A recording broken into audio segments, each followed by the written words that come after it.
কেমন আজব কারবার, কেমন আজব কারবার। একটু বিবেক খাটাইয়া চিন্তা করেন। বাংলাদেশে 18 কোটি মানুষ, 18 কোটি মানুষ, হ্যাঁ 18 কোটি মানুষের ভিতরে এই যে ডাক্তার আছে, ইঞ্জিনিয়ার আছে, কত বড় বড় মেধাবী লোক আছে, কত বড় বড় আলেম আছে। বাংলাদেশের সংসদরারে কতগুলো নর্তকী ঢুকাইয়া অপবিত্র করে দিয়ে মানুষের ঠাডা পড়ছে, মানুষের ঠাডা পড়ছে। মানুষ হাওলা থানোর লাগবে। আমরা দেশে মানুষের অভাব, মাহফিল বহনের জায়গা দিতাম পারি না মানুষের লুকুতে। হেই দেশে মানুষ বিচাইটা ভাড়া পাইছে নর্তকী গায়কী রে, ঠিক কিনা কও? আজব কারবার, আজব কারবার। বেড়া কয় যে হুজুর ঠাডা ফেরা যে 2 জন মরছে। আমি কারে 2 জন 18 কোটি যাকলো তো মরছ তা কপাল বালা। ঠাডা ফেরা 2 জনে না মরছে। আমরা যেই কারবার শুরু করছি সবই হোমানে মরণের কথা, হাফ ডা হাফ ডা।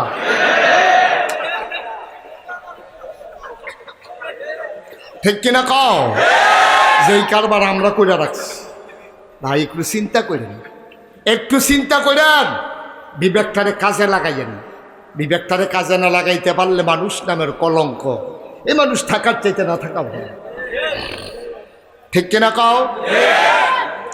কত আজব কারবার। ইমাম গুলারে কথা বলতে দেওয়া হয় নাই। ইমাম ইমাম মসজিদের ইমাম কি কথা বলবে এটা নিয়ে একেবারে জায়গায় জায়গায় লোক সেট করাস। সভাপতির সাথে এক কথা কইলে, সেক্রেটারির সাথে আরেক কথা কইলে, কেশিয়ার সাথে আরেক কথা কইলে। হ্যাঁ তো কী তা করবো? হ্যাঁ তো এখন আর বাংলায় আলোচনাই করে না। তারে জিজ্ঞাসা কি তারে শুক্রবারে বাংলায় কথা করছে কি রে? খাও আরবি কইয়া যে খেরাত রইছি দুই দুবিশ বাংলা কইয়া হুদুদের মানুষের সেথাই আলাপ নাই।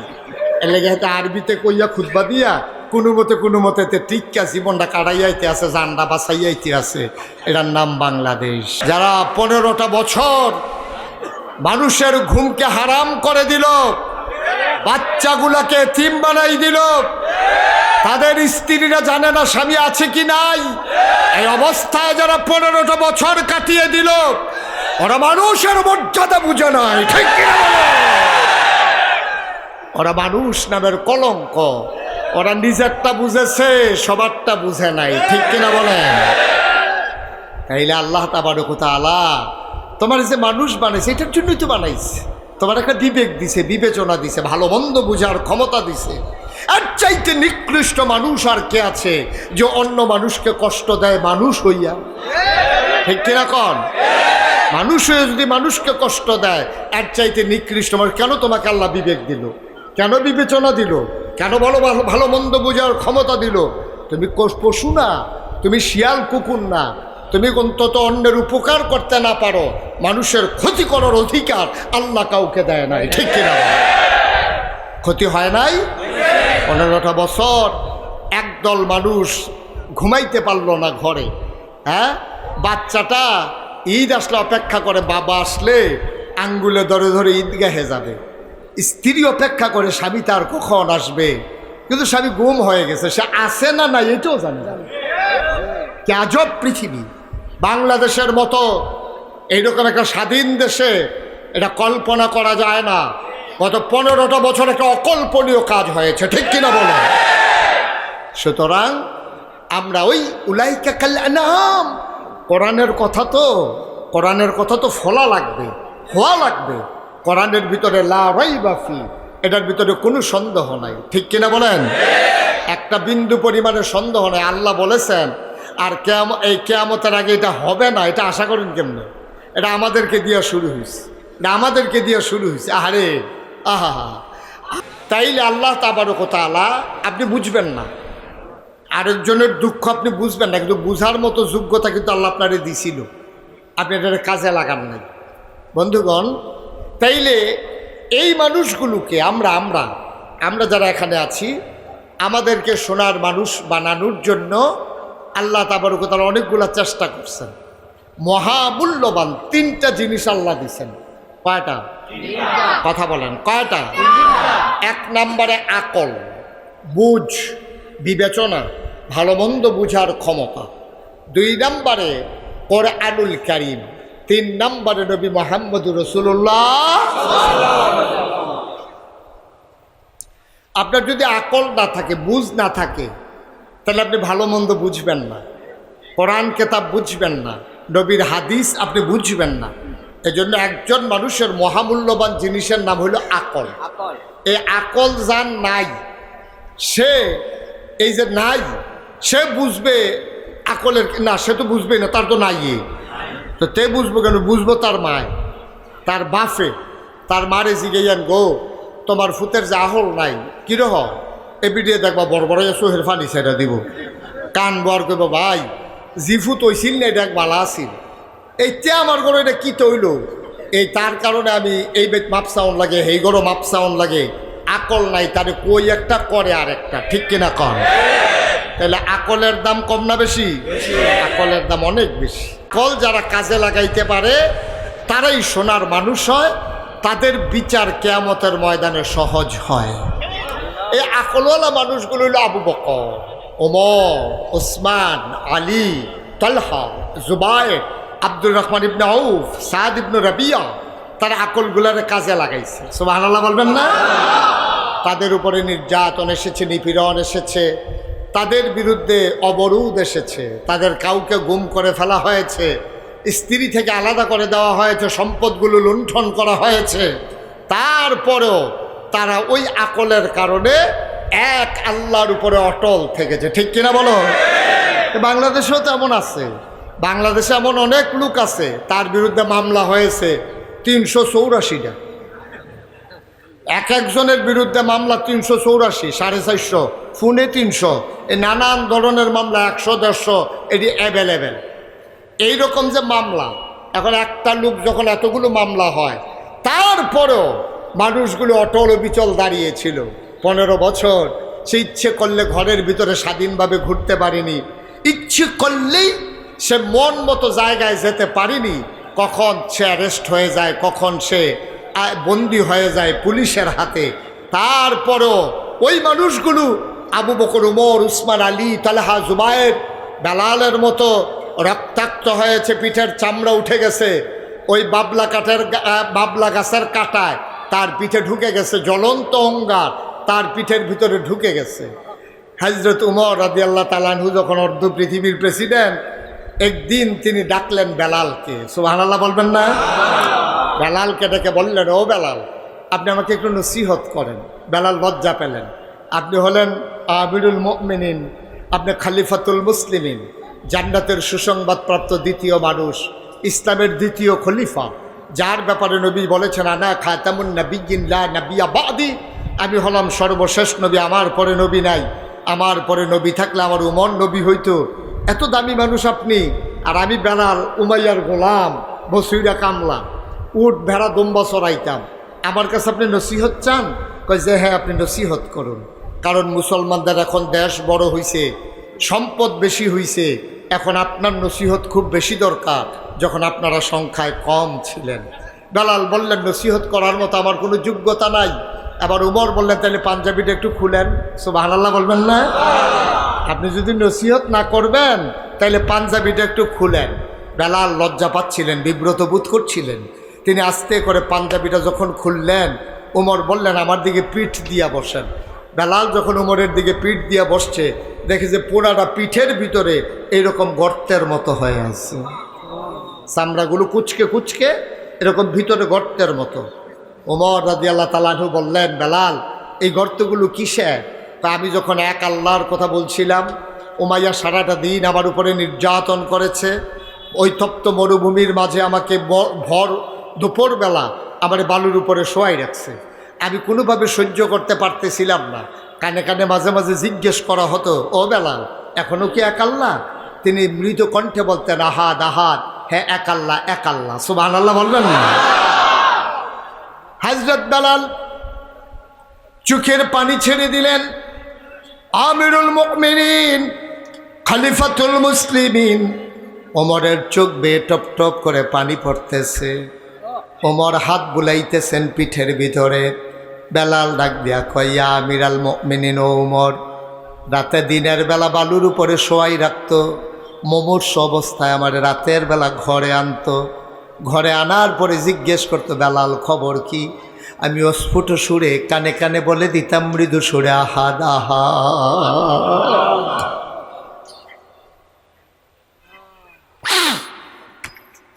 আমি তখন এক আল্লাহর কথাই বলতাম। আমার উপায় ছিল না, আমি আল্লাহকে ছেড়ে দেব না। আমি ওই নির্মম অত্যাচারের পরে আহাদ আহাদ বলতাম। এবার উমাইয়া খুব রাগ হতেন, অন্য কর্মচারীদেরকে বলতেন তাড়াতাড়ি করো, লাকড়ির ভিতরে আগুন ধরাও। লাকড়িগুলোতে আগুন ধরানো হলো, জল জল করতেছে কয়লা। লম্বা একটা মানুষের মতো কয়লাগুলাকে বিছালেন। আমার দুই হাত দুই পায়ে চারজনে ধরে আস্তে করে জ্বলন্ত আংড়ার উপরে আমারে শোয়াই দিলে।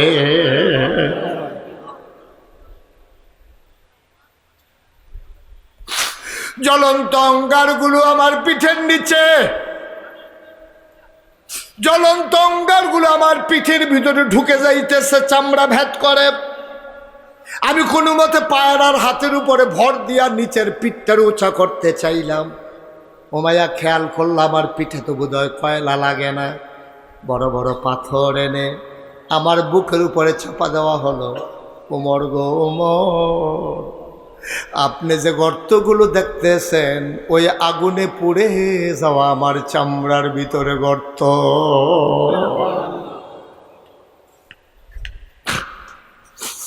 মুসলমান, কতটুকু অত্যাচার তুমি সয়েছ, কতটুকু নির্মমতার মুখোমুখি তুমি হয়েছ। আজও বাংলাদেশের একজন মানুষ এক গ্রাম ছেড়ে আরেক গ্রামে যেতে হয় নাই। যদিও মামলার কারণে নিজের বাড়িতে অনেক মানুষ ঘুমোতে পারে নাই, মানুষগুলো নিজের বাড়িতে ঘুমোতে পারে নাই। এক বাড়ি ছেড়ে আরেক বাড়িতে, এক গ্রাম ছেড়ে আরেক গ্রামে, কত কষ্ট কত নির্যাতন। তারপরেও মুসলমান ইমান ছেড়ে দেয় নাই। মুসলমানরা আল্লাহর নবীর কাছে গিয়ে দাঁড়াইয়া দাঁড়াইয়া কাঁদত। আল্লাহর নবী জিজ্ঞেস করতেন কাঁদো কেন? ইয়া রাসূলুল্লাহ, জীবনে কাউরে একটা থাপ্পড় দেই নাই, জীবনে কারো সম্পদ লুণ্ঠন করি নাই, কারো জমিনের উপরে দখল দেই নাই, কারো জমিনের পাকা ফসল আমি নষ্ট করি নাই। তাইলে তারা আমার উপরে কেন অত্যাচার করলো? মক্কা ছেড়ে আমারে মদিনায় পাঠাই দিল। আসার সময় আবার লুঙ্গিটাও আনতে পারি নাই। আমার লুঙ্গিটা পর্যন্ত খুলে রাখতে চেয়েছে, পাঞ্জাবি খুলেছে, টাকাগুলো রেখে দিয়েছে। ও নবী, আমার অপরাধটা কি? কি অপরাধ আমার? আমার নবী মুচকি হেসে বলতেন, আমার যেই অপরাধ তোমারও তো সেই অপরাধ। আমিও কি মক্কায় থাকতে পারছিলাম? তা আমার যেই অপরাধ তোমারও তো সেই অপরাধ। আমিও মক্কা ছেড়ে দিয়েছি, তুমিও ছেড়ে দিয়েছ। এবার সাহাবা জিজ্ঞেস করে, ইয়া রাসূলুল্লাহ, কি অপরাধ আমাদের এবার বলেন দেখি। আল্লাহ নবী কয়, অপরাধ তো একটাই। কয় কোনটা? সেইটা ওয়ামা নাকামু মিনহুম ইল্লা আইয়ুমিনু বিল্লাহিল আজিজিল হামিদ। অপরাধ একটাই, ওই মহাপরাক্রমশালী এক আল্লাহর উপরে তারা ঈমান এনেছে, ঠিক কিনা? অপরাধ একটাই, তারা এক আল্লাহর উপর ঈমান এনেছে। আর আল্লাহর জমিনে আল্লাহর দ্বীন ওরা বাস্তবায়ন করতে চায়, ঠিক কিনা বলো? তারা এই জমিনের ভিতরে সৎ লোকের শাসন চায় আর আল্লাহর আইন চায়। এইটাই হচ্ছে তাদের অপরাধ, তাদের আর কোনো অপরাধ নাই, ঠিক কিনা বলো? ওয়ামা নাকামু মিনহুম ইল্লা আইয়ুমিনু বিল্লাহিল আজিজিল হামিদ। অপরাধ একটাই, ওই আল্লাহর উপরে তারা ঈমান এনেছে। আজও বাংলাদেশে ইসলামপন্থী মানুষগুলো সেই 6 সালে লগি বৈঠা দিয়ে যেমন করে পিটিয়ে পল্টনের ময়দানে হত্যা করা হয়েছিল, সেই দিন 13ই মে শাপলা চত্বরে যেমন করে আমার ভাইয়ের রক্তে পিছলাপথ লাল হয়েছিল, এই একটাই অপরাধ ছিল। অপরাধ আর বেশি নয়। মানুষগুলোকে যখন ফাঁসি কাস্টে ঝুলানো হলো, অপরাধ একটাই, তারা এক আল্লাহর উপরে ঈমান এনেছে। সুতরাং আমি বলতে চাই, মামলা হবে, হামলা হবে, জেল জুলুম নির্যাতন হবে, প্রয়োজনে জীবন দেওয়া লাগবে, ঈমান দেওয়া যাবে না। রাজি আছো কিনা? হাত তুলে রাখো।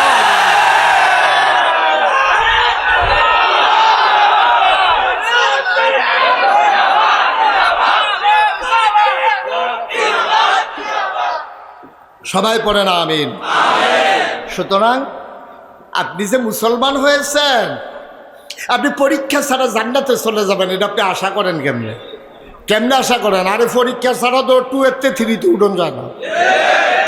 2-এর 3-তে উঠতে যদি পরীক্ষা লাগে, আর দুনিয়াতে জান্নাতও যাইবেন, চিটারি করবেন, বাটফারি করবেন, সুদ খাইবেন, মদ খাইবেন, লাল ঠেলতে তো আরেকবার ভিতরে ঢুকে লাইবেন, তারপরে আবার জান্নাতও যাইবেন গা। এই আশায় দোহানবাহি খাইতে আছে। এত সুজা মনে করছেন মিয়া? এত সুজা? বাটফারি সিটারি যত জাতের আছে সব আমরা আছে নাকি নাই? সুদখুর, ঘুষখুর, মদখুর, কেমন আজব কারবার, কেমন আজব কারবার। একটু বিবেক খাটাইয়া চিন্তা করেন। বাংলাদেশে 18 কোটি মানুষ, 18 কোটি মানুষ, হ্যাঁ 18 কোটি মানুষের ভিতরে এই যে ডাক্তার আছে, ইঞ্জিনিয়ার আছে, কত বড় বড় মেধাবী লোক আছে, কত বড় বড় আলেম আছে। বাংলাদেশের সংসদরারে কতগুলো নর্তকী ঢুকাইয়া অপবিত্র করে দিয়ে মানুষের ঠাডা পড়ছে, মানুষের ঠাডা পড়ছে। মানুষ হাওলা থানোর লাগবে। আমরা দেশের মানুষের অভাব, মাহফিল বহনের জায়গা দিতাম পারি না মানুষ লুকুতে। হেই দেশ মানুষ বিচাইটা ভাড়া পাইছে নর্তকী গায়কী রে, ঠিক কিনা কও? আজব কারবার, আজব কারবার। বেড়া কয় যে হুজুর ঠেড়া ফেড়া তো 2 জন মরছে। আমি কারে 2 জন 18 কোটি যাকলো তো মরছ, তা কপাল বালা। ঠেড়া ফেড়া 2 জনে না মরছে। আমরা যেই কারবার শুরু করছি সবই হোমানে মরণের কথা, হাফ ডা হাফ ডা।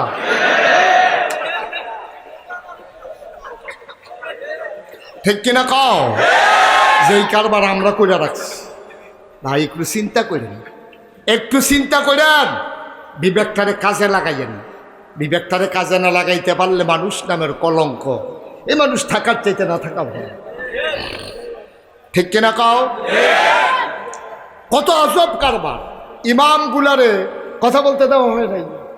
ইমাম ইমাম মসজিদের ইমাম কি কথা বলবে এটা নিয়ে একেবারে জায়গায় জায়গায় লুকসাট করাস। সভাপতির সাথে এক কথা কইলে, সেক্রেটারির সাথে আরেক কথা কইলে, কেশিয়ার সাথে আরেক কথা কইলে, হ্যাঁ তো কীটা করবো?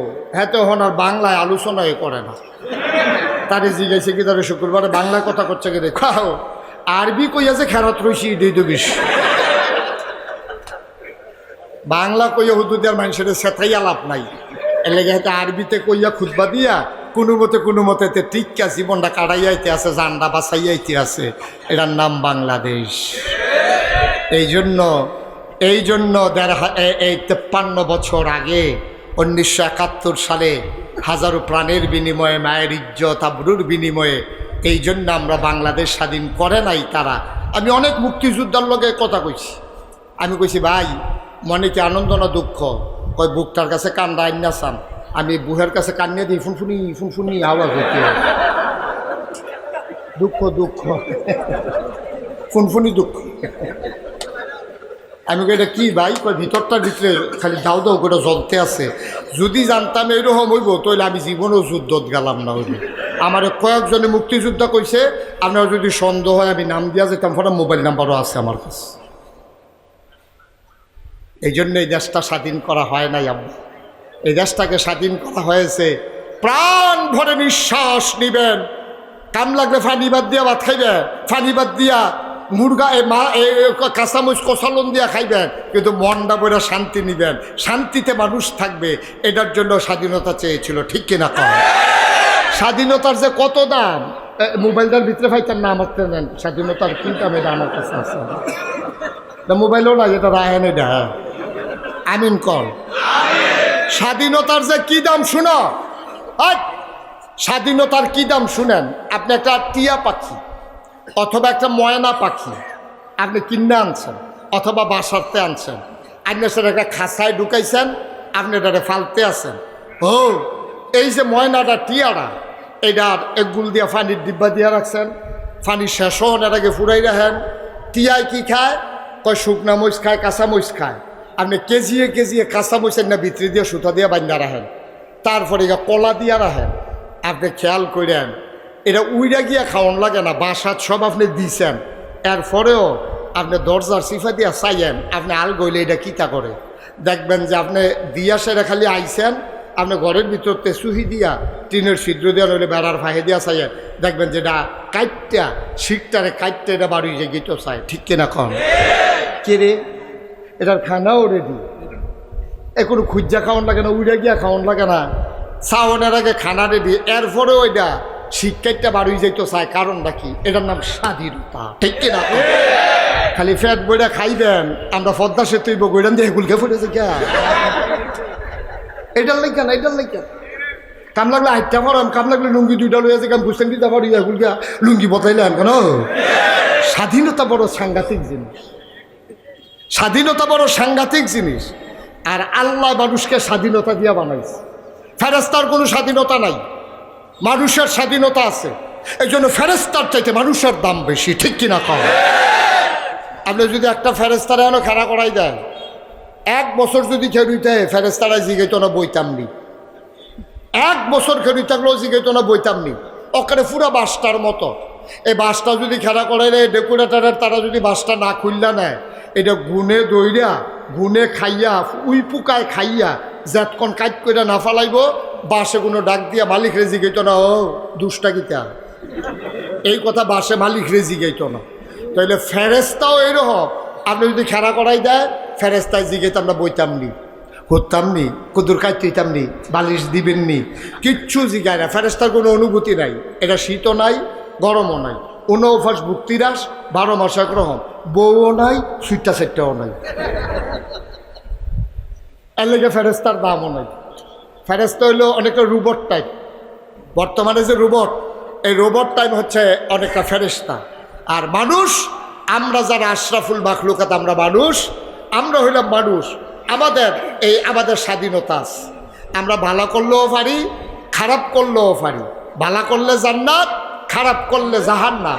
সিদ্ধান্ত নিতে হবে আপনি কি জান্নাতে যাবেন না জাহান্নামও যাবেন। আমি ওই জন্য বলি জান্নাত রইল নাইকুল গাছ উডনের মতো, আর জাহান্নাম রইল হ্যান্তে সারানে দিয়ে নামনের মতো। কথা বুঝেন নাই? জান্নাত হইল নারিকেল গাছে উঠার মতো, তো নারিকেল গাছে কি উঠতে আরাম না কষ্ট?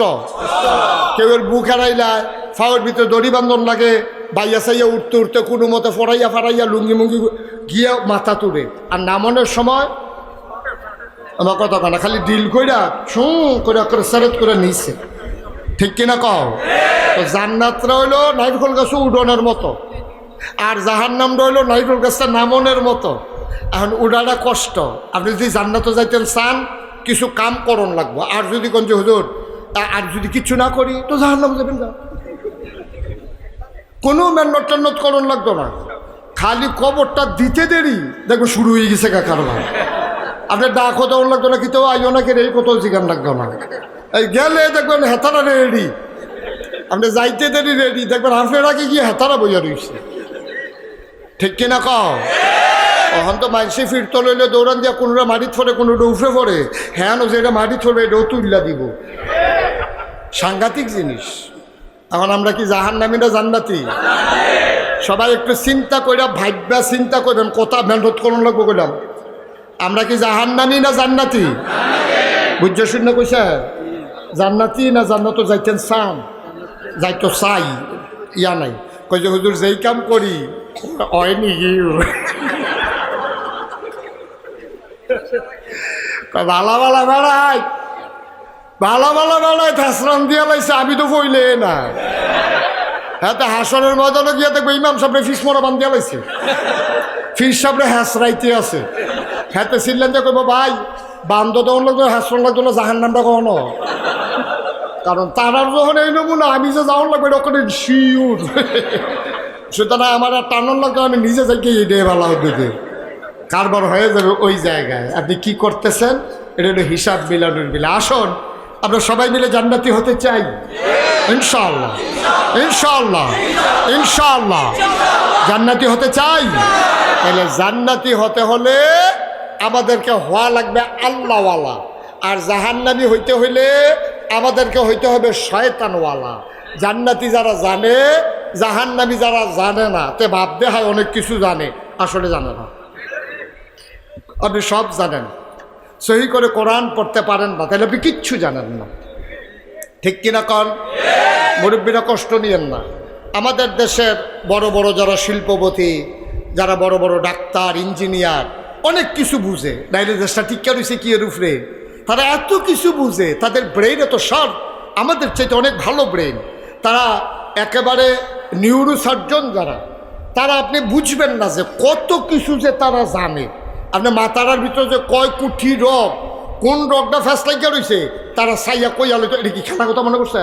আর আমরা সুতা ফ্যাস লাগলে কইতাম পারি না, কখন দেখা লাগছে।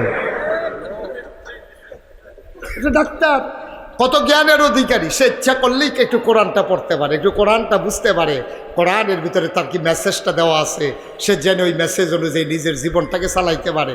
কিন্তু সেটা বুঝতেও চায় না, জানতেও চায় না, যেতেও চায় না। মুসলমান যারা বুঝেছে তারাই আল্লাহওয়ালা হয়ে গেছে, শয়তানওয়ালা থেকে তারা ফিরে এসেছে। এমনই একজন মানুষ, নাম তার উমর। মানুষ তো অনেকেই ছিল মক্কায়, আল্লাহর নবী দোয়াও তো করছিলেন দুইজনের জন্য, কিন্তু কবুল হয়ে গেল একজনের জন্য। আল্লাহ দোয়া করলেন উমরের জন্য, আবু জেহেলের জন্য। দোয়া তো দুইজনের জন্য হলো। নবী ছিলেন মুস্তাজিবুদ দাওয়া, তিনি ছিলেন দোয়া কবুল, তার দোয়া কবুল। তিনি দোয়া করতে দেরি, তার দোয়া কবুল হইতে দেরি নাই। আল্লাহ নবী দোয়া করলেন, আল্লাহ মক্কায় দুইজন বীর পুরুষ আছে, একজন উমর আর একজন আমর, একজন হইল আবু জেহেল আর একজন হইল উমর বিন খাত্তাব। আল্লাহ গো, দুইজন পড়ে গেছে কাফেরের দলে, আমি একা একা কেমনে কি করি? দুইজনের একজন যদি পাইতাম তাইলে দিন প্রচার করা আমার জন্য সহজ ছিল। দরখাস্ত তোমার কাছে, একজনকে কবুল করে নাও। পরের দিন লম্বা ঘটনা বলা আমার উদ্দেশ্য না। নবী বসে আছেন দারুল আর কামের ঘরের ভেতরে, নবী সাহাবাদেরকে নিয়ে দিনে আলোচনা করতেছেন, কোরআন মুখস্থ করছে, কেউ কেউ নবীর কথাগুলো লিখে রাখতেছেন। এমন সময় দরজায় খটখট করে আওয়াজ হলো। আল্লাহ নবী বললেন, দেখো তো কে দরজা ধরে নাড়া দিল। একজন সাহাবা উঠে গেলেন, তিনি দরজার ফাঁক দিয়ে তাকালেন, দেখে যে হযরত উমর বিন খাত্তাব খোলা একটা তরবারি নিয়ে দরজার মাঝে দাঁড়িয়ে আছে। চোখগুলা তার লাল লাল, কপালে তার ঘাম জমে আছে। তখন মুসলমান মাইনরিটি, অনেক কথা শোনা যায় না। আপনি মাইকে আইয়েন, আপনার কথা শোনা যায় না, মাইকে কর। কত কোয়া যায় একটা কথা, কত কোয়া যায় একটা কথা। মাহফিলের কতক্ষণ সময় গেল, আমি একটা ফাইলও হালাইতাম পারলাম না মাহফিলের। মার হাবা কনা দো। এখন হযরত উমর কথা মনে আছে তো নাকি? দরজা দিয়ে এক সাহাবা চুকি মারছে, উকি মারছে, মাইরা দেখে চোখ দুটো এরকম লাল লাল, কপালো গাম, গাল দুই থরথরাইয়া কাঁপতে আস, হাতের ভিতরে একটা খোলা তরবারি। মক্কার বীর পুরুষদের ভিতরে অন্যতম প্রধান বীর পুরুষ ছিলেন উমর। উমরের জীবনী পড়েন, একবার চমকে উঠবেন। উমরের হাতের মায়ের খেয়েছে না এমন বেড়ায় মক্কায় বিচারা পাওয়া মুশকিল। কথার আগে আজ চলতো, খালি জিগাইছে কি ও শরীরে কিরম, শরীরে কিরম তোরে জিগাইছি ওরা বালা বালা, এই বইটান দিয়ে দৌড়ে গোটা খিচ্ছা ফাতা ফাতা কবে জিজ্ঞাসা নাউজুবিল্লাহ কইতেন না। এই উমরের জাতা খাইছে না, ঘুষি খাইছে না, এইরকম লোকের সংখ্যা খুব কম। এখন এই উমর, নবীজি দোয়া করলেন যে একজন দাও। এখন দরজার করানারে উমরে, সুবহানাল্লাহ বলবেন না? উমর যখন করানারে, আবার নবীজি বললেন কে? সাহাবা বলতেছি আল্লাহ রাসূলুল্লাহ, সর্বনাশ সর্বনাশ। মক্কার বীর পুরুষ উমর তরবারি হাতে নিয়ে দাঁড়িয়ে আস। নবী কিং কর্তব্য বিমূঢ় হয়ে গেলেন, তিনি চিন্তায় পড়ে গেলেন। ঘরের ভিতরে একটা লাঠি ছোড়া নাই, একটা চুরিও নাই, দাও নাই, যে ফাতা ফাতা করে খুব যে দিব এই সুযোগও তো নাই। উমরের এত তরবারি আর ঘরের ভিতরে লাঠি ছোড়া কিচ্ছু নাই। এখন নবীজি চিন্তা করতেছেন, দরজাটা খুললা দেওয়ানের লগে আউলা ফাতারি কতক্ষণ কুবান শুরু করলে তো কেউ না কেউ তো ফরবই, আমরা ছাড়া তো আর কোনো কাফের নাই। নবীজি চিন্তা কি করন, নবী যখন চিন্তামগ্ন তখন ওই ঘরটার ভিতরে ছিল নবীর চাচা আমির হামজা। সুবহানাল্লাহ বলবেন না? বেটাটা কি হস না ডাট? বেটাটা কি হস না ডাট? আমির হামজা আস্তে করে রেখে দিয়েছি, কয় ইয়া রাসূলুল্লাহ, দেখেন বাতিজা, কিন্তু এই কথা কয় না, বাতিজা এই কথা কয় না, কয় যে ইয়া রাসূলুল্লাহ, কয় জি চাচা, কয় যে আপনি আমাকে অনুমতি দেন, দরজাটা আমি খুলি, দরজাটা আমি খুলি, অনুমতি দেন।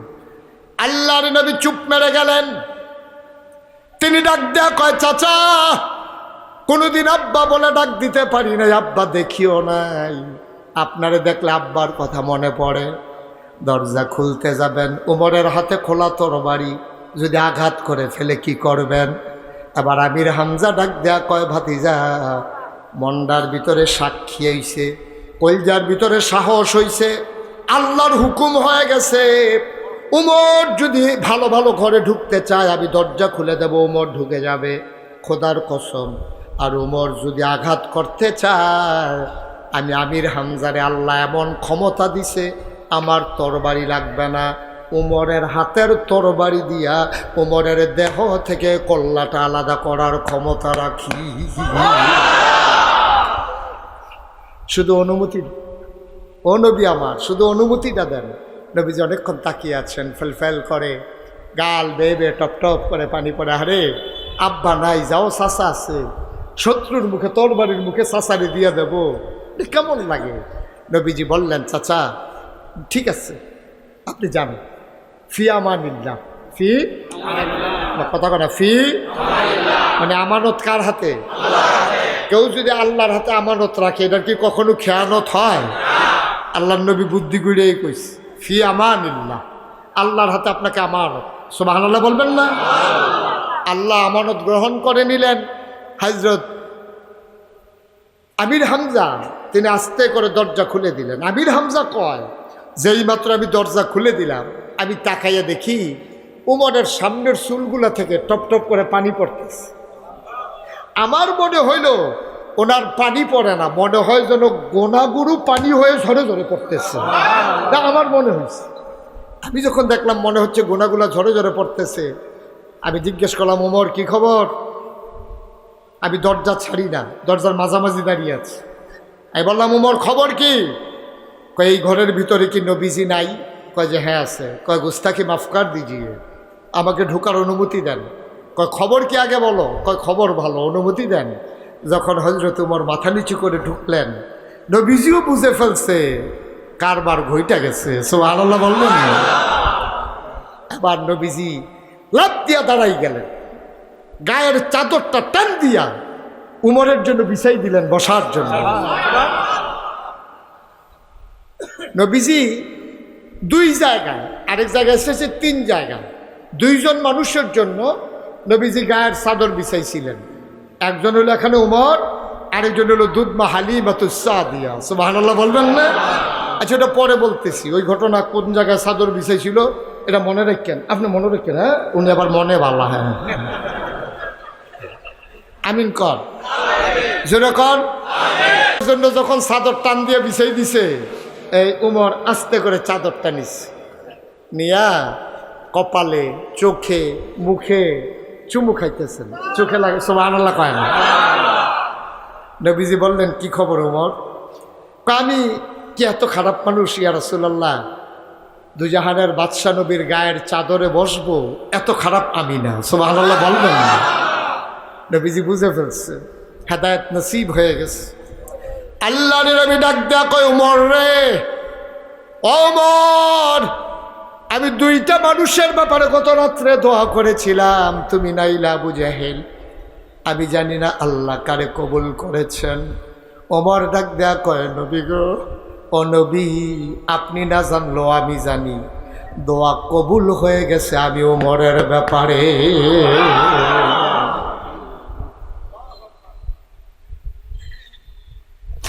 আপনার হাতটা একটু বাড়ান দেখি। আল্লাহর নবী হাতটা বাড়াই দিলেন, ওমর ধরে চুমু খাইলেন, ডাক দিয়া কই, ইয়া রাসূলুল্লাহ, ইয়া হাবিবাল্লাহ, আপনি কি সত্য নবী না? কয় হ্যাঁ, আমি অবশ্যই সত্য নবী। কয় আল্লাহ কি এক আল্লাহ না? কয় হ্যাঁ অবশ্যই এক আল্লাহ। এবার ওমর কয় এক আল্লাহ যদি এক হয় আর আপনি যদি সত্য নবী হন, তাইলে আমরা কেন ঘরের ভেতরে বসে বসে দিনের কথা বলবো? সুবহানাল্লাহ। নবীজি কয় ওমর রে, আমরা মাইনরিটি, আমরা সংখ্যায় কম রে ওমর,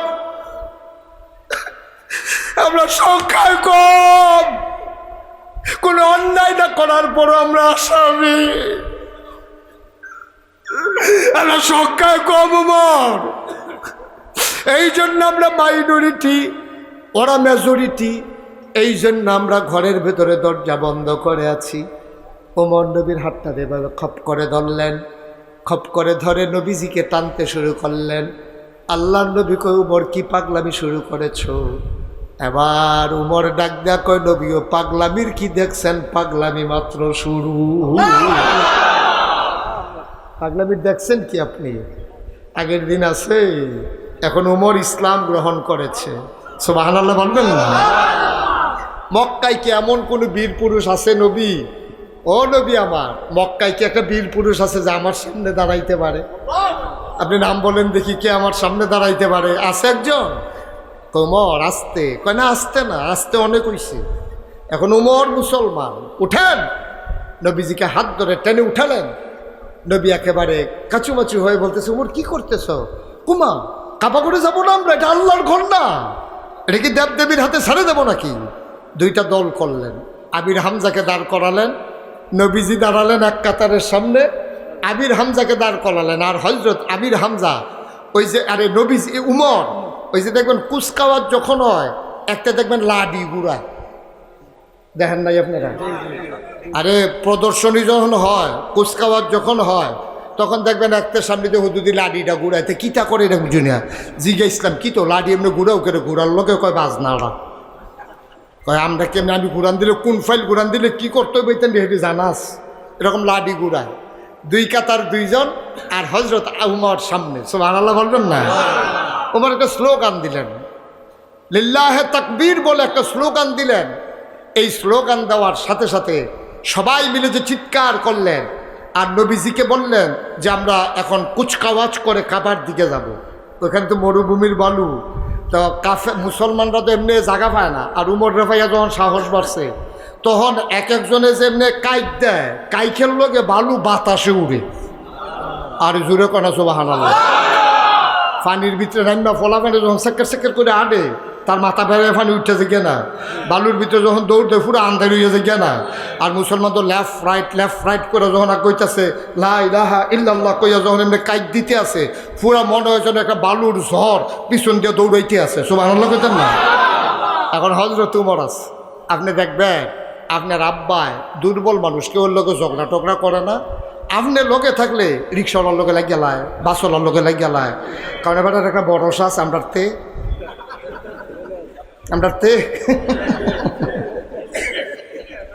বাসওয়ালায় কয় কি তো আপনি এরকম করেন কেনে? ফুতেরে দেখাইতে আমরা বড়তে আইসে 150 আইসে ভাইতিস। এবার কথার নমুনা অন্যরকম, ঠিক নি রে? এখন যখন মুসলমানরা উমরে ভাইয়া লাইছে, তখন কাইকের নমুনে আরে হ্যাঁ কাইক যে দেয় বালু উড়ে। এবার একটা কাবাগরের সামনে গিয়া উমর একটা সিল্লান দিয়ে ঘুষাইছে আল্লাহু আকবার। আওয়াজটা আল্লাহ বুধ এটার আওয়াজ আরো বাড়াই দিছে। এই আওয়াজটা এমনভাবে গিয়া ধাক্কা লাগছে কাফেরদের অন্তরে। আবু জেহেলের ঘরটা হইল লগে, আবু জেহেলের স্যাপড়া খাইয়ে উঠছে। কি তারে এত আওয়াজ দিল কেন? আল্লাহু আকবরকে লাত মানাত উজ্জার বদলি তারা রেগে বিছেরে ফিডি। আর আজ এত আওয়াজটা দিল কেডা? এবারে তরবারিটা কো, তরবারিটা লইয়া দৌড় দিয়া বাইরে আইয়া সেটা ওই ঘরতে বাড়িয়া কাবাগরের দিকে আইতে আছে। আর পরে যখন সামনের দিকে নজর দিছে, চাইয়া দেখে হযরত ওমর তরবারিটারে ঠেস দিয়া কাবাগরের লোকে হেলান দিয়া দাঁড়াই রয়েছে। হযরত এই উমরের এই দাঁড়ানিটা দেখিয়া আবু জেহেলের দৌড়টা এমনি দৌড় দিয়া আইতে লইছি। আজকে এমন একটা হার্ট ব্রেক করছে, টায়ার ফোড়া গন্ধ ছুটে গেছে।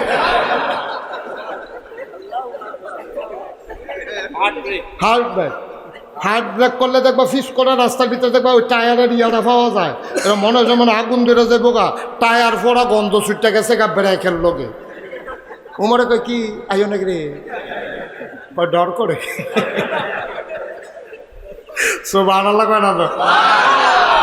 উমর কয় ও আইও আইও আইও, তবে আওয়ানের আগে তোমার সুইটটা তোমার আম্মারে আর তোমার বউয়ের কিন্তু দুইটা কথা কই আইও। ওমরে মাত্র এখন দুইটা লাইন কইছে। কি কইছে? কইছে যে শুনো, যদি তুমি আমি উমরের সামনে আইতা চাও, তোমার বউয়েরও কই আইও একটা সাদা শাড়ি পিন্দা লাইতো, তোমার মারে কই আইও তোমারে দেখলে দেখা লাইতো, আর তোমার জিপুতেরে কই আইও আব্বা ডাকলে দেখা লাইতো, ফিরত যাইতা না। ইসলাম। সুবহানাল্লাহ কইতেন না? কথার ওজন কত রে? এক একটা লাইন কয় মন ওই বইডি। আবু জাহেল আর আগ্রায় না, আবু জাহেল উমর ডাক দিছে, উমর তুই না কথাবার্তা হইলো মোহাম্মদের কল্লা লই আইবি, তো তুই দিয়া আরো আমারে বিচারস, ডর দেহাস। কারবারটা কিছু বুঝতাম না। কাউ গেছলাম তরবারিও নিসলাম, ঘটাইতাম পারছি না কারবারটা। কয় কিতা? কয় আমি গেছি বড় একটা তরবারি লইয়া নবীজির কল্যাণানির মোহাম্মদের কল্যাণী আনন যায়, গিয়ে দেহি আরে আমারটা কি তরবারি, এরতে বড় ধার একটা তরবারি লইয়া নবীজি বইয়া রইছে। ডরে আর আমারটা তুলছি না, আমারটা নিয়ে নবীর কদম মুবারকের উপরে ওয়াকফ করে দিয়েছি। দেখলাম এত তরবারিটার লোকে আমারটা যায় না, এর লাগে আমি নিয়া তরবারির আস্তে করে নবীর কদম মুবারকে রেখে দিছি। কত মোহাম্মদ এই তরবারি ভাই লোক কইটা তো আমারও চিন্তা। এবার ভিতরে ভিতরে যে তোরা বানাই রাখছে আমি কি কইতাম পারা। কত কিতা কইছে? তা আমি যখন গিয়া তরবারিটা রাখছি চিন্তা করে দেখলাম, আমি যখন নবীজির সামনে গেছি দেখলাম নবীজির একটা বিরাট ধারালো একটা তরবারি, আমি বালারে মিললে ওনার সামনে বইছি, বনের লগে লগে উনি করছে কিতা, ওনার তরবারিটা আমার ঘাটটার উপরে রাখছে, রাহনের লগে লগে আমার এই কল্লাটা ইসলামের জন্য ওয়াকফ হয়ে গেছে। মোহাম্মদ এই তরবারি পাইল কই? হযরত উমর ডাক দেয়া কয়, আবু জাহেল এই তরবারি দুনিয়ার কোন বানানো তরবারি না, এই তরবারি আমার তোমার তরবারির মতো না রে ভাই, এই তরবারি কলেমার তরবারি, লা ইলাহা ইল্লাল্লাহু মুহাম্মাদুর রাসূলুল্লাহ সাল্লাল্লাহু আলাইহি ওয়াসাল্লাম। কয় মুহাম্মদ এই তরবারিটা যখন ঘাড়ের উপরে ফালাইছে, আমি উমরের কল্যাণে ইসলামের জন্য ওয়াকফ হয়ে গেছে। এখন আর আমি আর আমার নাই, আমি এখন ইসলামের হয়ে গেছি, মুসলমানের একজন হয়ে গেছি। সাহস থাকলে আসো, তবে চোখ তুলতে সাহস করে উঠাইও, আগের দিন আর নাই। আবু জেহেল আমার কথাটা মনে রাইখা যা করার কইরো, দৌড় দেওয়ার দরকার নাই, আস্তে ঘরে চলে যা। আচ্ছা বেটাটা কি হস না ডাট? কথা তারা উঠে গেলে তা কি মনে কইরা, কি মনে কইরা মনে ধরলো একটা। বসান এই ছেলে, আমিন কর, জোরে কর। কি মাইক ছেড়ে দেওয়া দরকার? তাই যেতে উঠলো কেউ কিছু কইলেন না? না না অহন কোন কীর্তন গেছে কেন দুইজন? একবারে চুপ, যে উঠতো না ধাফলা তুলে মনে ধরলে আইব, মনে ধরলে যাইব, এবারে বেড়াইতে হয়েছে। এখন আমার হাবা কা জোরে বলো, মার হাবা। এই উমর বেটাটা কি হস না ডাক, কম না বেশি, কিরকম ডাক? এটা একটা ঘটনা শোনার দরকার আছে নিও।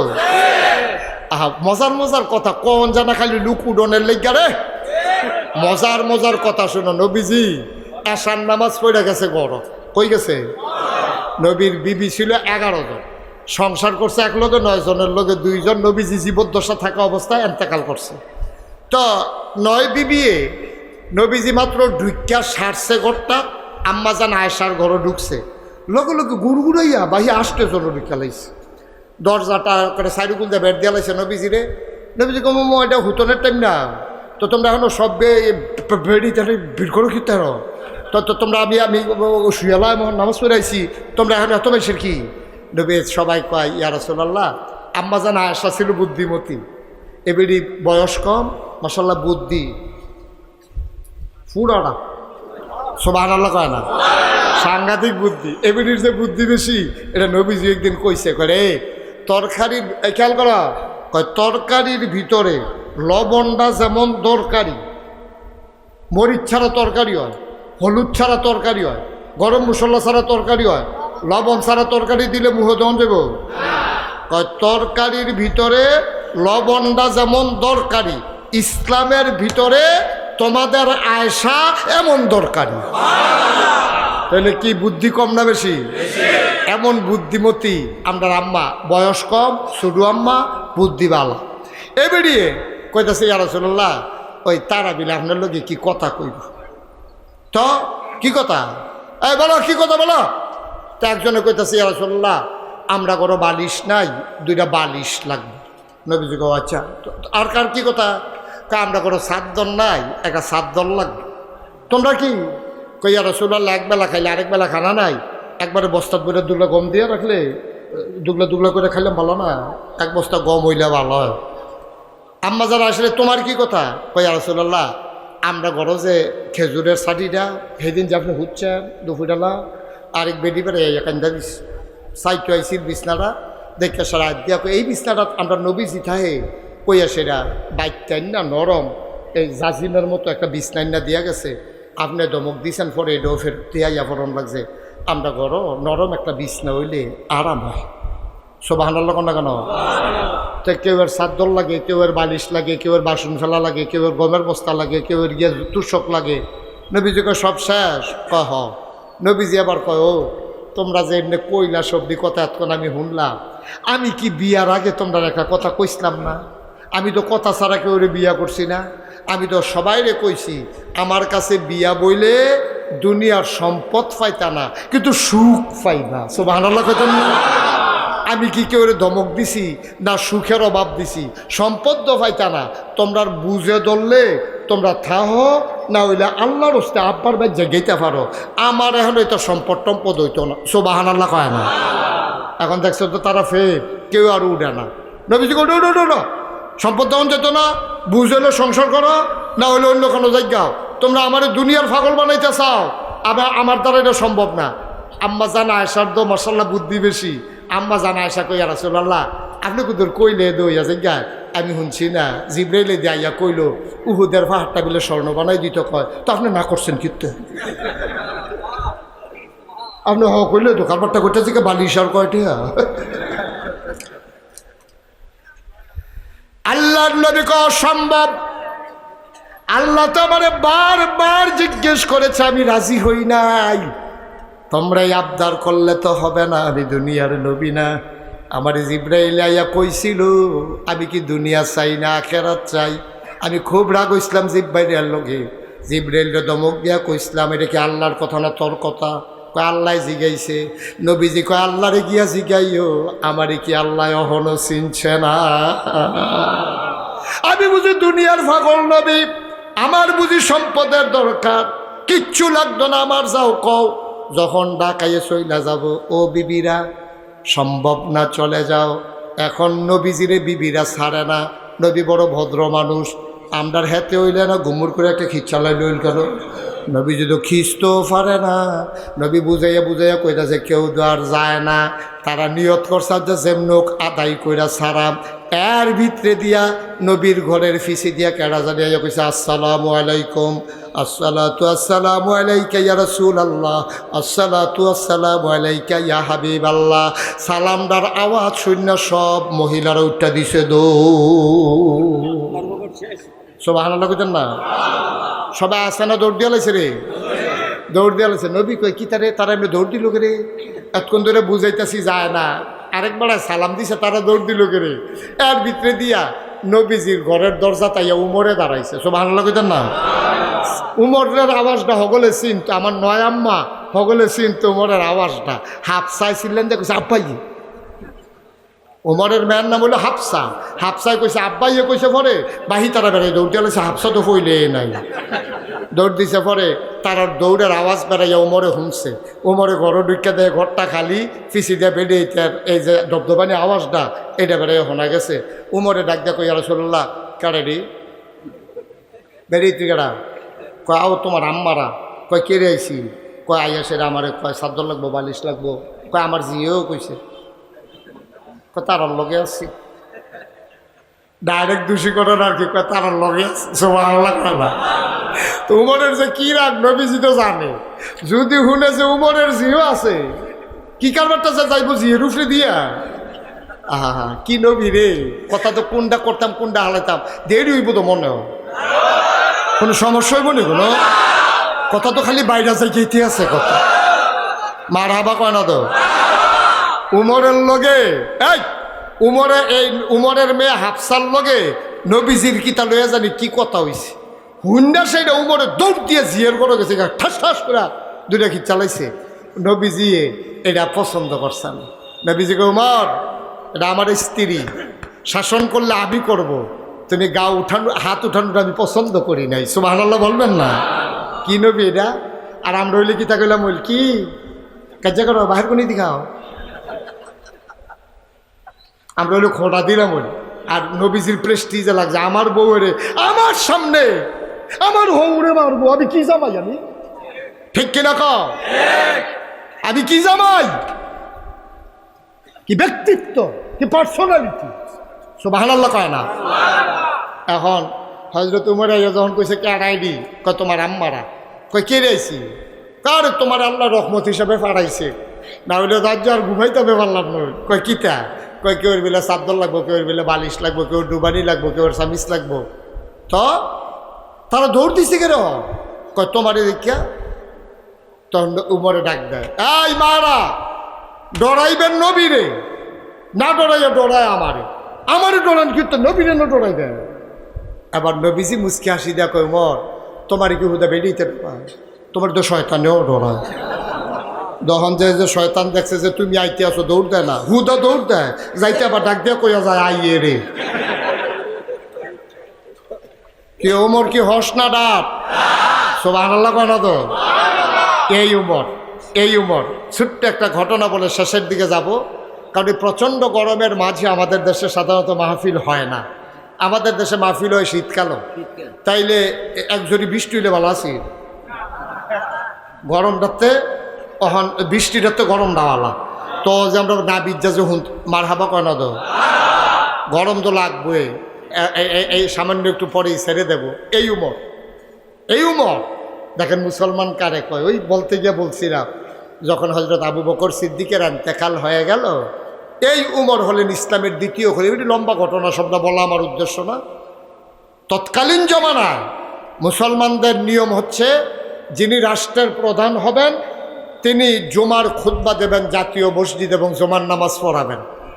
আমরা এমন ফোড়া কপাল কইতাম না, ছেড়ে দিতে হবে না।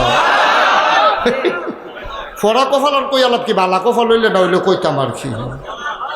আমরা এমন ফোড়া কপা, আমরার মাথার উপরে এমন নেতা নেত্রী আইয়ে যে তারা নামাজে পড়তে পড়াইতে পারে না, ঠিক কিনা খাও?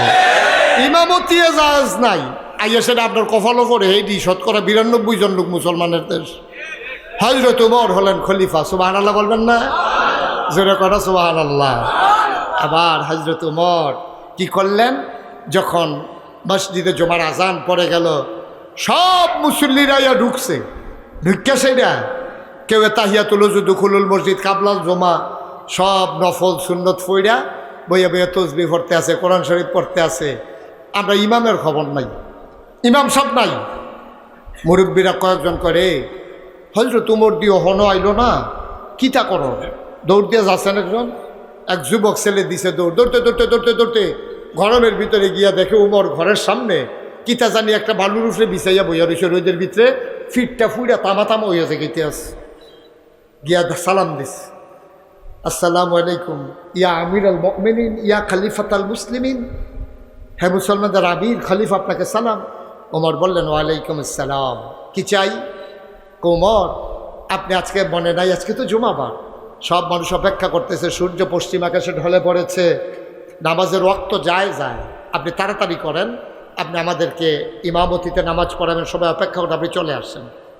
হযরত উমর ডাক দেয়া কয়, ও যুবক সাহাবা শোনো, আমি তো আরও আগেই যেতে চেয়েছিলাম।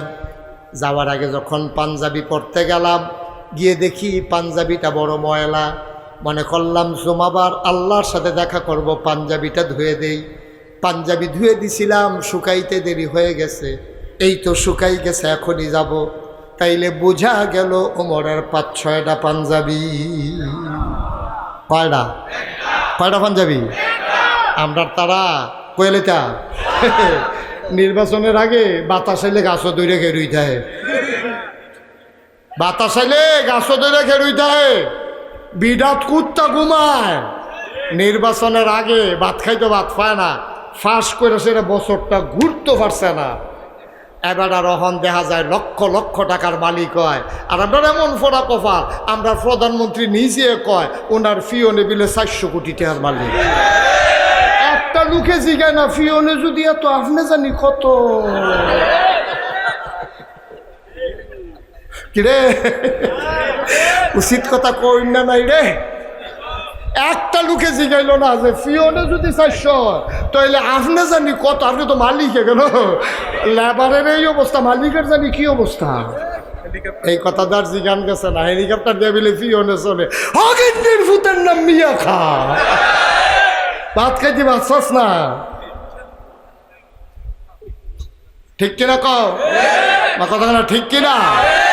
আর উমর অর্ধেকটা পৃথিবীর প্রেসিডেন্ট, 31 লক্ষ বর্গ মাইল স্থল ভাগের তিনি প্রেসিডেন্ট। পুরাটা পৃথিবীরে একটা কমরারে 2 ভাগ করলে অর্ধেকটা যেরকম, পুরা পৃথিবীরে 2 ভাগ করলে অর্ধেকটার প্রেসিডেন্ট ছিলেন হযরত উমর। এই উমরের পাঞ্জাবি কটারে, ঠিক কিনা কও? উমরের কথা নিয়ে কইতাম ইসলাম, সুবহানাল্লাহ কেন তো? ওমর ডাক দেখো, বাবা তুমি দৌড় দিয়া যাও, গিয়া বলো আমি আসতেছি, পাঞ্জাবি কথা মনে আছে নিও, পাঞ্জাবি শুকাই গেছে, আমি আসতেছি। সুবহানাল্লাহ সুবহানাল্লাহ সুবহানাল্লাহ। কি ইসলাম এটা? দিন রাত থাকতে জান্নাতের খবর হইয়া লাইছে বেড়া। হ্যাঁ, কলিমুদ্দি মনে করছো? হযরত উমর পাঞ্জাবি গায়ে দিয়া মসজিদের বারান্দায় গিয়ে দাঁড়ালেন, ডাক দিলেন আসসালামু আলাইকুম। পুরা দরজা ফাঁকা হয়ে গেল।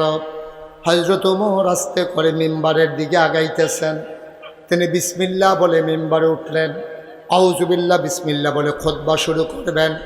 এমন সময় একটা যুবক লাফ দিয়া দাঁড়াইয়া খাপ থেকে তরবারিটা বের করে দিয়েছে। ডাক দিয়া কয়, হে ওমর, ইয়া আমিরুল মুমিনিন, ইয়া খলিফাতুল মুসলিমিন, খুতবা এখন দেবেন না? সুবহানাল্লাহ কয় না? এই খেয়াল করো, খুতবা এখন দেবেন না। হযরত ওমর চুপ মেরে গেলেন, মাথা নিচু করে ফেললেন, কেউ কোনো কথা বলে না। যুবক ডাক দেয়া কয়, আপনি এখন খুতবা দেবেন না? খুতবা এখন দেবেন না কারণ হইল কয়েকদিন আগে আমরা সবাই মিলে প্রাপ্তবয়স্ক পুরুষ রাষ্ট্রীয় কোষাগার থেকে, বাইতুল মাল থেকে সবাই মিলে আমরা একটা করে পাঞ্জাবির কাপড় পাইছি। শেখ মুজিব যেমনি 7.5 কোটি পাঞ্জাবি আনছিল, হেইর কম্বল নি একে কম্বল, ওখান তো বার পাঞ্জাবি, বার কম্বলের পাঞ্জাবিও পাওয়া যায়, এটা কুয়ে লিছি আর কি। মার হাবা কয় না রে, কয় কোটি? 7.5 কোটি। আর উমরের জমানায় সেই লোক দাঁড়াইয়া কয়, যুবক যুবক ফোলা পাইন, কয় যে উমর সবাই এক টুকরে করে পাঞ্জাবি খাইছি। এখন আমি আর পাঞ্জাবি আমি বানাইছি, অনেকে নতুন কাপড় দিয়ে পাঞ্জাবি বানাইছে, কিন্তু আমি খেরনের পরে দেখলাম আপনার পাঞ্জাবিটা যে দূর লম্বা, আমরা তো দিয়ে দূর লম্বা না। আমরা দিয়ে টেইলারটা করলাম জাতকন ফারস লম্বা দেয়, হেতাবি তো কাপড়ে আর বেড়াইয়া না। আপনারটা দিয়ে করে লাইনবা গেছে গা নিচে। অবশ্যই আপনি কাপড় বেশি নিচ্ছেন, অথবা ক্ষমতা দেখাইছেন, অথবা কাপড় চুরি করছেন। কোনটা করছেন কইয়া সারলে এরপরে খুতবা হবে, আর আগে না। সুবহানাল্লাহ বলবেন না? আপনি ক্ষমতা দিছেন, ধমক দেওয়া কইছেন আই আধা গজ বাড়াই দিও। অবশ্যই আপনি মুড লই আপনি ধমক দিয়া কইছেন, হ্যাঁ সহ্য করতে পারছে না, আধা গজ বাড়াই দিয়া লাইছে, ঠিক নিও। আমরা দেশে তো এরকম দিনটা গেছে, গিয়া সেটা ওসিরে লাথি দিয়ে হালাই গেছে, কারাই ডাক ক্ষমতার দল দল ক্ষমতাত, তো ওসি সাহেব এবারে লাথি দিয়ে হালাই দিছে। ওসি সাহেব তো চাকরি করে, ওসি সাহেব কোনো দুঃখ টুক পাইছেন নি, লাথি যে দিচ্ছেন কোনো দুঃখ পাইছেন নি, এই দিনটাও বাংলাদেশও গেছে, ঠিক নি রে। এখন উমরের মতো মানুষের হাতে খেলিয়ে জিগেলিছে পাঞ্জাবির কাপড় বড় করে, অবশ্যই ধমক দিছেন, ক্ষমতা দেখাইছেন, কাপড় বেশি নিছেন, জবাব দেন, নাইলে কেউ খুতবা শুনবো না। উমর চুপ মেরে আছে, বাঘে বসে এক গাঢ় পানি খাইছে উমরের ডরে, বেরিয়ে দৌড় দিয়া লাইছে উমরের ডরে, শয়তান দৌড় দিয়া চাই উমরের ডরে, হেই উমর মাথা নিচু করে লাইছে, চোখ দিয়া পানি পড়তেছে টপ টপ টপ টপ, ওইটা দাড়ি বাইয়া বাইয়া, পিনপতন নিস্তব্ধতা, কোনো শব্দ নাই, কোনো আওয়াজ নাই, কেউ কোনো কথা কয় না, মনে হয় একজন মানুষও নাই। এমন সময় উমরের বড় ছেলে নাম হইল আব্দুল্লাহ ইবনে ওমর, সে লাফ দিয়া দাঁড়াইয়া কয়, ভাইয়েরা আমার আব্বার পাঞ্জাবি লম্বা হইছে কেমনে, এটাকে আব্বা বলা লাগবে নাকি আমি বললেও চলবে? লোকজন কয় কেমনে হইছে জানলেই হলো, যে ইচ্ছা সে বলুক। ওমরের ছেলে আব্দুল্লাহ কয়, আমার আব্বা কোনোদিন কাপড় চুরি করার মতো মানুষ না। ভাই ঘরে গিয়া দেখো, তোমাদের সবার ঘরে যেই রান্না, আমাদের ঘরেও সেই রান্না। আমার আব্বা চুরি করার মতো মানুষ না, ধমক দিয়া কাপড় নেওয়ার মতো মানুষ না। আমার আব্বা তো খারাপ না রে ভাই, আমার আব্বা চুরি করে কাপড় নেয় নাই। সবাই বলতেছে এত কথা শোনার দরকার নাই, বলো পাঞ্জাবি লম্বা হইছে কেমনে? সবাই চুপ মেরে আছে। ওমরের ছেলে আব্দুল্লাহর গাল বেয়ে বেয়ে পানি পড়ে, ডাক দেখো আমার আব্বারে আমি চিনি, আমার আব্বারে আমি চিনি, আব্বা কাপড় চুর হইতে পারে না, এত কথার দরকার নাই, পাঞ্জাবি লম্বা হইছে কেমনে বলো।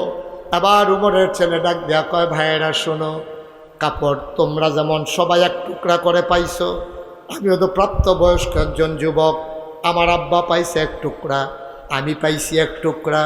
বাড়িতে যাওয়ার পরে দেখলাম আমার পাঞ্জাবিটা এখনো ছিঁড়ে নাই, ভালো আছে। আমি আব্বাকে বললাম, আব্বা এবছর আবহাওয়ার মতিগতি ভালো না, মনে হয় শীত পড়বে আবার বেশি। আব্বা ও আব্বা, আমার পাঞ্জাবি আর নতুন বানানো লাগবে না, আমার আগের পাঞ্জাবিটা এখনো ভালো আছে। আপনি বেয়াদবি মাফ করবেন, আপনি আমার টুকরা কাপড়টা সহ নিয়া 2 টুকরা জোড়া লাগাইয়া লম্বা করে একটা পাঞ্জাবি বানান, যেন শীতের ভিতরে আরাম পান। ভাইয়ারা আমার আব্বা কাপড় চুরি করে নাই, আমার দেওয়া কাপড় দেওয়ার কারণে পাঞ্জাবি আমার আব্বার লম্বা হইছে।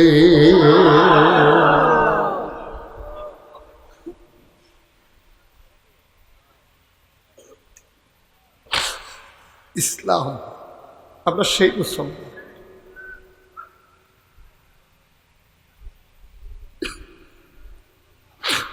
হযরত ওমর খুতবা শুরু করেন না, মুরব্বীরা ডাক দিয়া কয়, ওমর খুতবা পড়েন। ওমর বললেন, না আমি খুতবা পড়ব না, যে যুবকটা আমাকে প্রশ্ন করলো তারে আমার সামনে এনে দাও। সবাই মনে করেছে ওমর বোধহয় খুব রাগ করেছে, প্রতিশোধ পরায়ণ হয়ে গেছে, বোধহয় আঘাত করবে। ওমর বললেন, তাকে আসতে বলো। যুবক আবার তরবারি খাপের ভিতরে ঢুকাইয়া মসজিদের পেছন থেকে সামনের দিকে আসতেছেন। ওমরের কাছাকাছি যখন চলে আসলেন, ওমর আস্তে করে মিম্বার থেকে নাইমা হাত 2টা বাড়াই দিলেন। যুবক লাফ দিয়ে ওমরের বুকে পড়ে যায়। যুবক কান্না, ওমর কান্না, যুবকের চোখের পানি দিয়া ওমরের বুক ভিজে যায়, ওমরের চোখের পানি দিয়া যুবকের পিঠ ভিজে যায়। যুবককে জড়াইয়া ধরছে, অনেকক্ষণ কান্নাকাটি হলো। ওমর আস্তে করে যুবককে ছেড়ে দিলেন, আবার মিম্বারে উঠলেন। তিনি আবার বললেন, শোনো শোনো শোনো শোনো শোনো শোনো মুসলমান, ও মসজিদে নববীর মুসলমান, শুনো, নবীর সাহাবারা শুনো, যতদিন পর্যন্ত আল্লাহর জমিনে ওই আসমানের নিচে এই রকম যুবক বেঁচে থাকবে, ততদিন পর্যন্ত ইসলামের উপরে আঘাত করবে দূরের কথা, ইসলামের দিকে চোখ তুলে তাকানোর কারো সাহস থাকবে না। আজকে এই যুবকের বড়ই অভাব। সেই যুবক কই যে অন্যায় দেখলে ঝাঁপিয়ে পড়ে ওই সাইদের মতো। আবু সাইদ যেমন করে পুলিশের বুলেটের সামনে বুক চিতিয়ে দাঁড়িয়েছিল, মুগ্ধ যেমন করে লুটিয়ে পড়েছিল রাজপথে, যেখানে অন্যায় আসবে সেইখানে আবু সাইদের মতো জীবন দেওয়ার মতো যুবক যেদিন তৈরি হয়ে যাবে, আমার বাংলা কাগজে পত্রে নয়, প্রকৃত অর্থেই সোনার বাংলা হবে। ঠিক কিনা বলো?